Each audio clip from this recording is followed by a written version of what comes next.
Hello good morning guys. તો guys કાલે સાંજે હું ગઈ હતી અમારા ગામના હટવાડામાં, તો તમને બી બતાવું. સાંજે આટલી ઠંડીમાં અમે નીકળી પડ્યા હતા હટવાડામાં જવા માટે ને એટલી ઠંડી લાગતી હતી, મને તો જવાની ઈચ્છા જ નહીં હતી, પણ દીદી લઈ ચાલી એટલે જવું પડે. તો અમે આવી ગયા વાસ્કુ સર્કલથી અંદર બામણિયા હટવાડામાં. મને ખુદને આવવાની ઈચ્છા નહીં હતી હટવાડામાં, પણ આ બે કુરકુરિયા સાથે જ આવ્યા છે અમારા. ખબર નહીં એ લોકોને ઠંડી જ નહીં લાગે કે શું.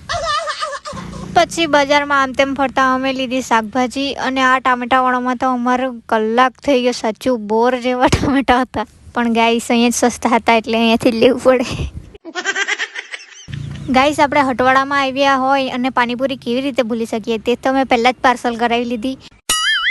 પછી અમે બધું શાકભાજી લઈ લીધું એટલે નીકળી ગયા ઘરે જવા માટે. ત્યાં જ અમારા 9:30 વાગી ગયા હતા, એટલે મેં તો આવીને સોઈ જ ગયેલી હતી. તો આજે સવારમાં મેં રસોડામાં સૂતી હતી સાણસી, જે મને કોઈ દિવસ મળે જ નહીં સામે હોય તો બી.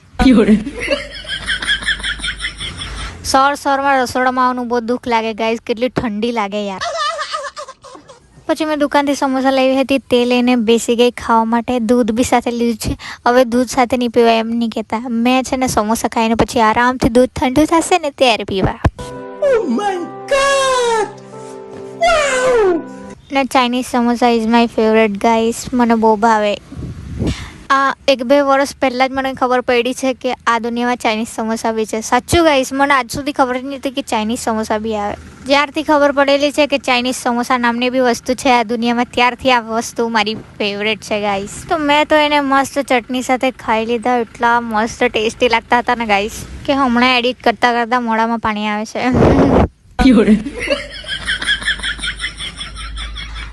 પછી મેં મારા ઝાડુ જેવા બાલ ખોલ્યા, તેને બનાવી કાઢું એમ કરીને. ને આજે મેં નેલ પોલિશ કરી છે તે બતાવ્યા કરું છું. હમણાં તો મેં નેલ્સ વધારતી નથી, કેમ કે મને ગમે જ નહીં. પહેલાં બાકી મારા બહુ મોટા નેલ્સ રહેતા હતા, બાકી હમણાં નહીં વધારું, નહીં ગમે. હવે શોખ પૂરા થઈ ગયા ગાઈસ. ऐसा मत करो मेरी जान, लाइफ में कुछ अच्छा करो यार.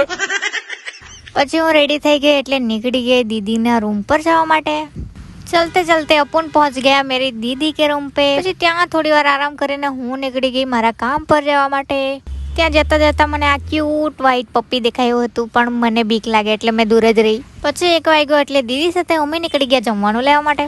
પછી ઘરે આવીને બહુ ભૂખ લાગી હતી, તો મસ્ત બેસી ગઈ જમવા માટે. गाइस कल अपन किधर जाने वाले हैं घूमने के लिए. Oh my God! Wow! દીદીના ઘરે થોડી વાર ટીવી જોઈને હું નીકળી આવી મારા ઘરે આવવા માટે. ઘરે આવીને બોરિંગ પાસે પાઇપ છૂટી ગયેલો હતો, તે બાંધવા ગઈ. તે બાંધવા તો મેં કાં જંગલમાં જેવી ઘૂસી રહેલી હતી. પછી ત્યાંથી બાંધીને નીકળી મંટુને લેવા માટે. તેને લઈને આવી ગઈ ઘરે, અને ઘરે આવીને મને લાગી હતી બહુ જ ભૂખ, તો મેં ખાઈ લીધા મમ્મીએ બનાવ્યા હતા તે દાળ ભાત. પછી મોમ સોનપાપડી લાવી હતી તે ખાધી. બધું ખાયા જ કરવા આખો દિવસમાં. પછી ઇવનિંગમાં મસ્ત બહાર ચાલ્યા કરતી હતી. તો મળીએ કાલે, બાય.